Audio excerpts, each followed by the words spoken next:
ఇప్పుడు నేను కస్టమర్, నాకు ఎకరా నీకు ఓనర్ అనుకోండి, ఓకేనా? ఇప్పుడు ఎకరాకి ఎంత వచ్చాము? 8 కోట్లు.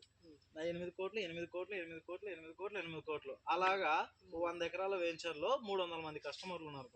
సో 100 మంది కస్టమర్లే అనుకోండి, ఇబ్బంది ఏం లే, ఓకేనా? ఈ అందరికి ఎంత వచ్చాయి? 800 కోట్లు వచ్చాయి, అంతే కదా? ఎకరాకి 8 కోట్లు అయితే 100 ఎకరాలకి 800 కోట్లు. ఇప్పుడు నా దాంట్లో 4 కోట్లు కంపెనీకి, ఈయన దాంట్లో 4 కోట్లు, మీ దాంట్లో 4 కోట్లు, మీ దాంట్లో 4 కోట్లు, మీ దాంట్లో ఎంత? 400 కోట్లు. ఈయన ఒక్కడు 400 కోట్లు తింటాడు, మనం అందరు 400 కోట్లు తింటే, ఒక్కొక్కరు 4 కోట్లు, 100 ఎకరాల మీద 400 కోట్లు మనం తింటే ఈయన ఒక్క 400 కోట్లు తింటాడు. యాడికి పోతాడు? 400 కోట్లు ఇడిచిపెట్టిపోతాడు. సో మీరే అనుకోండి, ఓనరు ఇడిచిపెట్టిపోతారా 400 కోట్లు? చెప్పండి, వెళ్ళిపోరు కదా. సెక్యూరిటీ ఎంత గట్టిగా పెడతారు? రేపు పొద్దున ఇవన్నీ మొత్తం గడ్డి అవి ఎక్కువ పెరిగితే ఇవన్నీ తీసేస్తారు. ట్రాక్టర్లు ఉంటాయి స్వామి, ట్రాక్టర్లు ఏ వేయించాలి ఆ వేయించాలో ట్రాక్టర్లు ఉంటాయి. ఎక్కడ ఈ వర్కర్స్ 24 గంటలు ఇడే ఉంటారు.